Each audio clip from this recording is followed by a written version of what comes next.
à la thématique la relation entre le Coran et le mois du jeûne. Professeur Rousafi, le Coran peut être considéré comme une feuille de route pour orienter le croyant vers le fondement d'une vie saine et équilibrée. Pouvez-vous nous expliquer davantage? Oui, alhamdulillah, louange à Allah, prière et salut sur notre prophète Mohammed sallallahu alayhi wa sallam. Certes, le Coran représente une feuille de route et une stratégie de vie, une philosophie de vie, une manière de vivre, une manière de voir les choses, de percevoir les choses d'une manière plus claire pour tous les croyants. C'est d'ailleurs c'est la chose pour laquelle Allah a révélé son livre, pour que les gens le considèrent comme un chemin à suivre. D'ailleurs, l'une des interprétations de Sirat al-Mustaqim, quand on lit le Fatiha et on dit guide-nous Allah vers le droit chemin, l'une des interprétations, l'une des plus fortes aussi, le droit chemin c'est le Coran. Alors c'est le droit chemin qu'on doit suivre, qu'on doit entreprendre, qu'on doit prendre, c'est le Coran. C'est-à-dire le Coran doit être notre chemin à suivre, à pratiquer. C'est le chemin qui mène vers Allah. C'est le chemin qui mène vers une vie apaisée, une vie tranquille, une vie joyeuse, une vie saine. D'ailleurs, c'est la seule manière comme Allah le dit dans le Coran. Il dit Ala bi dhikrillahi tatma'innul qulub. C'est-à-dire c'est grâce au rappel d'Allah que les cœurs s'apaisent. Le rappel d'Allah ici veut dire le Coran.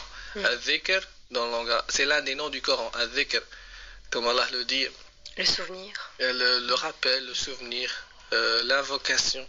Alors c'est l'un des وَهَذَا ذِكْرٌ مُبَارَكٌ أَنزَلْنَاهُ.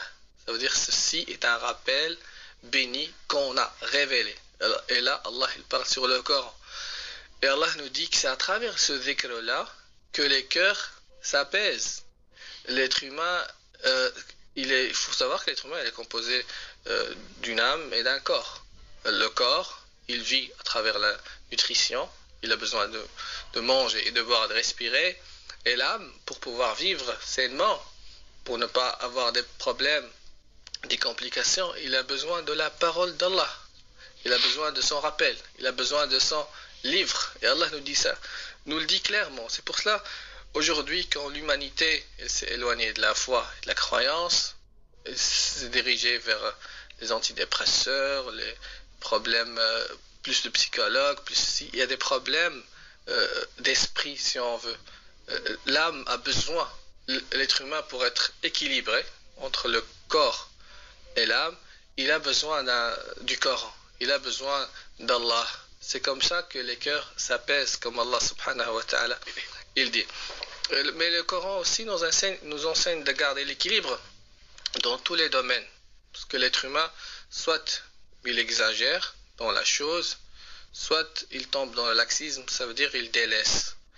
Le Coran nous enseigne de toujours garder le juste milieu dans tout ce qu'on entreprend, dans notre relation avec Allah. Allah nous enseigne dans le Coran de ne pas exagérer. La taghlu fi dinikum, n'exagérez pas au point de considérer par exemple les pécheurs comme des non-croyants, des choses comme ça. Il nous enseigne aussi l'équilibre dans ce qu'on entreprend, comme le verset où Allah Azza wa Jalla dit وَلَا تَبْسُطْ يَدَكَ كُلَّ الْبَسْطِ وَلَا تَجْعَلْ يَدَكَ مَغْلُولَةً إِلَى عُنُقِكَ وَلَا تَبْسُطْهَا كُلَّ الْبَسْطِ فَتَقْعُدَ مَلُومًا مَحْسُورًا. C'est-à-dire, ne donne pas tout ce que tu possèdes aux gens, et en plus, ne sois pas quelqu'un d'avare. Ça veut dire, donne, essaie toujours de garder l'équilibre, essaie toujours de rester dans le juste milieu. Tout ce que le Coran nous enseigne, ce sont des pratiques bénéfiques, ce sont des feuilles de route, c'est ce qu'on a vraiment réellement besoin pour l'être humain. Il faut savoir que l'être humain, dans plusieurs domaines, il n'arrive pas à trouver la solution. Même par exemple au sein d'une famille, il y a souvent des conflits, il y a souvent des problèmes. Et si les gens n'ont pas une feuille de route, s'ils n'ont pas un repère, il n'y a pas de solution. D'ailleurs, c'est pour cela que là, c'est l'une des causes de la révélation, ou bien c'est l'une des choses qu'on doit aussi prêter attention, c'est que le Coran nous donne toujours des solutions. Allah Azza wa Jal nous dit فَإِن تَنَازَعْتُمْ فِي شَيْءٍ فَرُدُّوهُ إِلَى اللَّهِ وَالرَّسُولِ. C'est-à-dire quand il y a un conflit, quand il y a des problèmes, l'être humain il a toujours des problèmes. Problème au travail, problème avec la famille, problème avec les voisins, toujours. Quand il y a un problème, quand il y a un conflit, Allah nous dit فَرُدُّوهُ إِلَى اللَّهِ وَالرَّسُولِ. Tourner vers Allah, ça veut dire chercher la solution auprès d'Allah, ça veut dire dans son livre. Dans le livre d'Allah, il y a la solution de tout problème, et aussi dans la sunna du prophète Muhammad alayhi salatu wassalam.